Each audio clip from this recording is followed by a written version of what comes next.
Hi, my name is Martha St. Clair, and in 1974 I had the most amazing near-death experience, and it's my true pleasure to share it with you today because it totally changed my life, and I feel like it's a story that perhaps will inspire you and certainly lend to have food for thought. So I was a young divorced woman at the time. I was water skiing in the Sacramento River Delta area, and I was a good swimmer and I was a good water skier. And I was going along for the last water ski of the day, and I had two friends in the boat, and one was supposed to be the watcher watching me. So I was going along, and by some freak accident, I fell down, and the rope twisted behind my left arm and dragged me behind the boat, which would have not been too bad, except the watcher was not watching me. They were drinking beer, and I continued to be dragged behind the boat. And pretty soon, I evidently had what you would call a classic near-death experience. Now, at the time, I knew nothing about near-death experience, but I certainly knew that I was in a place of danger. My arm was hurting, I was being dragged along, and pretty soon, I'm finding my spirit out of my body. And I found myself looking down, seeing myself going behind this boat. And what happened after that was quite amazing. I experienced being in a dark tunnel. The tunnel felt familiar, it felt comfortable, it was dark, as they say, often in these stories, and I was isolated, but I wasn't afraid because I had the feeling I have done this before. I have done this before. And I went through the tunnel and my spirit came out, and when I came out of the tunnel, I was surrounded by the most beautiful flowers. Glorious, colorful flowers like you don't see on earth, hues and colors that I can't even really explain to myself now and cannot really explain to you, but they were gorgeous. So I went through this area of flowers, and pretty soon I found myself out in the universe. It was full of stars and galaxies, and it was just the most glorious, gorgeous thing that you can possibly imagine. And you know what? It seemed familiar. It seemed comfortable. It didn't seem unusual, and it wasn't the least bit frightening. And I felt like I was in this heavenly, divine place, and I was just so happy to be there. Had no concerns about my body, no concerns about what was going on earth whatsoever. Now, when people talk about these experiences, they often describe other places. They'll see meadows, they'll see a heavenly-like place, they'll see a place full of light. Perhaps they're in a place that looks a little gray. They may see Aunt Mary. They may see Jesus. They see whatever they see. In my experience, I had this being appear before me, and his name was Melchizedek, and I knew that.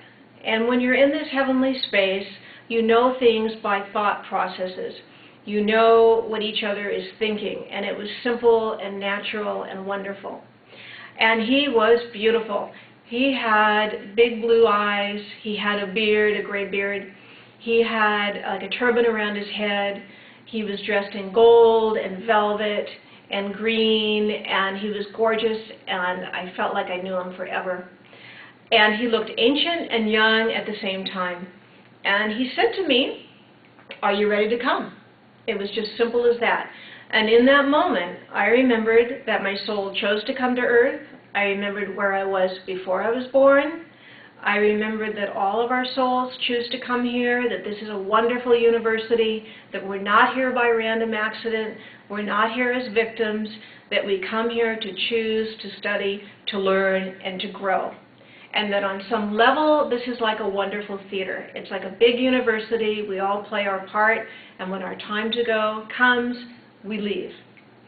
Now, oftentimes souls are told it is not their time, they need to go back, and of course some souls are told it is their time, and off they go. In my case, I had a choice, and my first reaction was, no, I can't go, because I felt like I flunked Earth. And at the time I was in my early 20s, and I felt like my spirit was not, my personality was not in alignment with my spirit. And I could see that my soul path was far greater than I had been living at that point. And Melchizedek was surrounded in the most glorious, beautiful light that you can imagine, and all I can say that this was being in the realm of God. It's a place of beyond male, female God. God got us all that is. It's like liquid love. it's light, it's divine peace, it's beauty, there are simply no words to describe this heavenly place. And being enveloped in that light changed my whole life. And as you may have heard in other stories, when people are in that light, they don't want to come back. Because in that moment you have an awakening. In that moment you often remember who you are.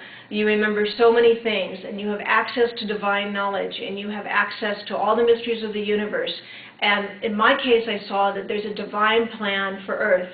There's a reason for being here. And on some level, we are not victims at all.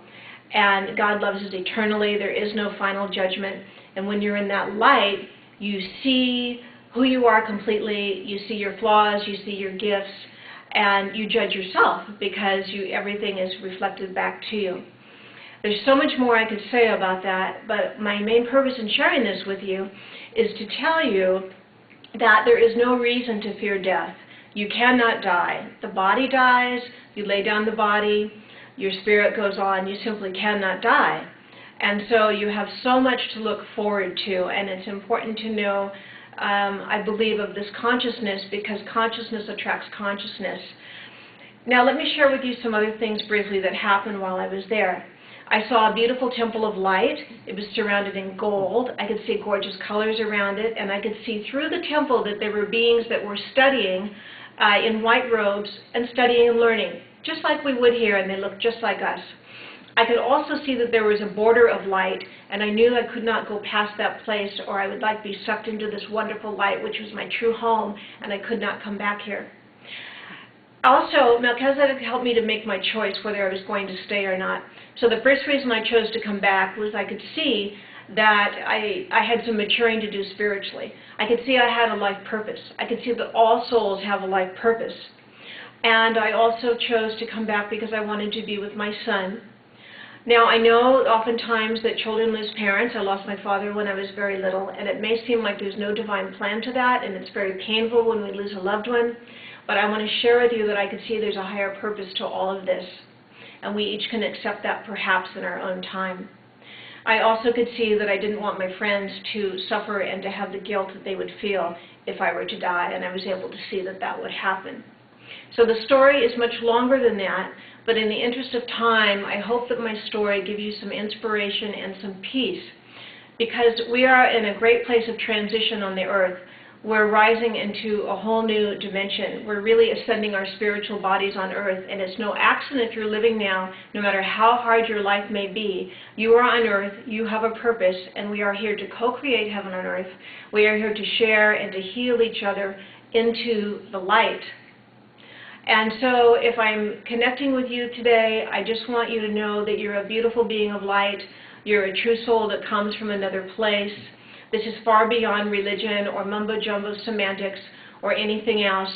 And you have the opportunity to trust your soul, to have faith and beauty in yourself, and to know that if you have lost a loved one, that you can know that they have gone home, and that when they leave their physical body, they are no longer in pain, no matter how much they suffered from an accident or an illness or whatever has happened to them that may cause you worry or fear. They are out of their body and they are free in the light, and you can still connect with them. You can ask that they come to you, that there's prayers, there's hope, there's some way of connecting perhaps if that is supposed to be.